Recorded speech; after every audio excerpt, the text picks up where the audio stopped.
अंजलीताई, आता तात्काळ राजीनामा द्या असं मुख्यमंत्र्यांनी चाकणकरांना आदेश दिलेत। मी तर खरंच आभार मानेन मुख्यमंत्र्यांचे की पहिल्यांदा त्यांनी महाराष्ट्राच्या हिताचं काम अगदी योग्य त्या वेळेत केलं। त्याचा आतापर्यंत कुठचीही गोष्ट असो लढा देऊन माणूस थकून जायचा पण येत नव्हतं, पण या बाबतीत मात्र त्यांनी कारवाई केली, त्याबद्दल त्यांचे धन्यवाद। पण मी असं म्हणेन की हा पहिला टप्पा आपण साध्य केलाय। आत्ताच्या घटकेला चाकणकरांना फक्त त्यांनी राजीनामा देण्याचे आदेश दिलेत, खरं तर यांना बडतर्फ करायला हवं होतं, पण याच्यातले पुढचे अनेक टप्पे आपले बाकी आहेत। कारण प्रत्येक ठिकाणी रुपाली चाकणकरांनी जेवढ्या पीडित महिला होत्या त्यांच्यावर कुठलीही कारवाई होत म्हणजे त्या पीडिता आयोगाकडे पत्र लिहायच्या, पोलिसांकडे जायच्या, पोलीस त्यांची दखल घेत नव्हते। तर प्रत्येक ठिकाणी जिथे जिथे त्यांनी दाबण्याचा प्रयत्न केला त्या बससाठी त्यांच्यावर FIR झाला पाहिजे, त्यांची चौकशी झाली पाहिजे आणि त्यांच्यावर तितक्या जोरात कारवाई झाली पाहिजे। कारण एक महिला म्हणून शी हॅज फेल्ड, त्यात त्या महिला आयोगाच्या अध्यक्षा असून महिलांची बाजू न घेता खरातासारख्या माणसाला पाठीशी घालून त्यांनी जे कृत्य केलंय त्याला क्षमा नाही। तर त्यांच्यावर कारवाई झाली पाहिजे, नुसताच राजीनामा उपयोगाचा नाही, त्यांच्यावर कारवाई व्हायला पाहिजे।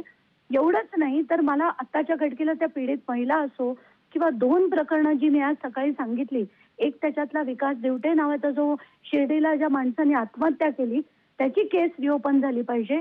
म्हणजे अनेक खुलासे बाहेर येतील की या व्यक्तींनी, या रुपाली चाकणकरांनी कोणाकोणाची किती प्रकरणं दाबली। जसं आपण मागे संपदा मुंडे मॅटरमध्ये पण बघितलं होतं की त्यांनी तर उलट तिच्यावरच उलटवलं आणि ती किती वाईट आहे असं दाखवण्याचा जो प्रयत्न केला, जे कुठल्याही स्त्रीला कधी शोभत नाही अशा गोष्टी त्यांनी केल्या होत्या। खरं त्यांच्या बाबतीतही तशाच सगळ्या गोष्टी आहेत।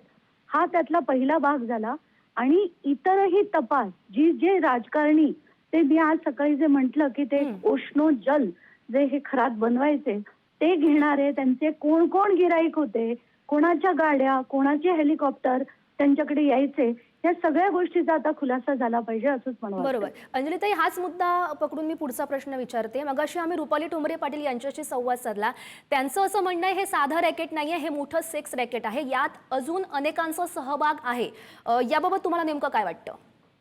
नक्कीच आहे। आताच्या घटनेला जी जी नावं माझ्यापर्यंत आली आहेत ती इतकी शॉकिंग आहेत, इतकी किळसवाणी आहेत की लोक यांना त्यांचे नेते मानतात आणि अशा नेत्यांनी इतक्या घाण कृत्य करत होती आणि ते जसं मी म्हटलं त्यांच्या गाड्या जायच्या, त्यांची माणसं हे सो कॉल्ड उष्णोजल आणायला या खरातांकडे जायचे। एक तर व्यक्ती बालाजी टेम्पल ट्रस्टचे ट्रस्टी आहेत आणि आपण तिरुपती बालाजी मंदिराकडे काय डोळ्यांनी बघतो आणि असेच जर ट्रस्टी असले तर म्हणजे माणसाचा धर्मावरनं विश्वास उडेल की काय अशी परिस्थिती आहे। आत्ताच्या घटनेला मला असं वाटतं हा त्यातला पहिला टप्पा आहे, त्याचं मी स्वागत करते आणि आत्ताच्या घटनेला त्यांच्यावर FIR होऊन पूर्ण चौकशी होणं अतिशय गरजेचं आहे असं मला वाटतं। हो, अंजलीताई, कधीही रुपाली चाकणकरांचा राजीनामा घेतला जाऊ शकतो। आता हे सगळं प्रकरण बघता तुमची नेमकी मागणी काय असणार आहे? नाही, मागणी माझी जी मी ठरवलंय की माझ्याकडे जी आलेली सगळी माहिती आहे ती मी श्री सदानंद दाते यांच्याशी आज दुपारी बोलले, त्यांना ती बऱ्यापैकी अमुक गोष्टी सांगितल्या, पण मी माझी लिखित स्वरूपात माहिती त्यांच्यापर्यंत देणार आहे। एवढंच नाही तर तेजस्विनी सातपुतेंची पण मी लवकरात लवकर भेट घेऊन ती सगळे पेपर्स, डॉक्युमेंट, कारण माझ्याकडे असंख्य सातबारे आले आहेत 10 गावांमध्ये, कुठे 6 जमिनी आहेत, कुठे 10 जमिनी आहेत, कुठे 27 जमिनी आहेत, त्याचे सगळे सातबारे आहेत माझ्याकडे। आणि अशा सगळ्या जमिनी यांच्या कुठून आल्या, त्यांचं जे फार्म हाऊस आहे ज्याच्यावर 35 कोटीचा खर्च केलाय, टर्कीवरनं आणि इटलीवरनं त्याच्यात सामान मागवण्यात आलंय, ते या सगळ्या गोष्टी बाहेर आल्या पाहिजेत आणि जेवढ्या प्रॉपर्टीज आहेत त्या सगळ्याच्या सगळ्या अटॅच होऊन सरकार जमा झाल्या पाहिजेत, तरच मला मात्र याच्यात बरं वाटेल। बरं, अंजलीताई, तुम्ही मगाशी बोलल्याप्रमाणे खूप मोठी नावं आहेत, ही जी नावं ऐकून विश्वासही बसणार नाही अशी नावं या प्रकरणामध्ये सहभागी असल्याचं तुम्ही म्हटलंय।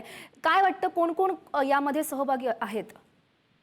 नाही, मला आता खरंच ती नावं घेता येणार नाही, कारण आधीच मी 39 डिफेमेशन केसेस फाईट करते, पण महाराष्ट्रातली सगळी बडी नावं आहेत आणि सगळ्या पार्टींमधले लोक आहेत, त्यामुळे आता कोणाला काय म्हणायचं मला तेच कळत नाहीये। तर आत्ताच्या घटनेला नावं काही मला सांगता येणार नाहीयेत, पण सगळी बडी नावं आहेत आणि लोक ज्यांना आपले नेते मानतात असे हे नेते मंडळी आहेत. म्हणूनच मला जास्त किळस येते की आज आपण आपला देश कोणाच्या हातात देतोय, ह्या गुंडा मावाली लोकांच्या.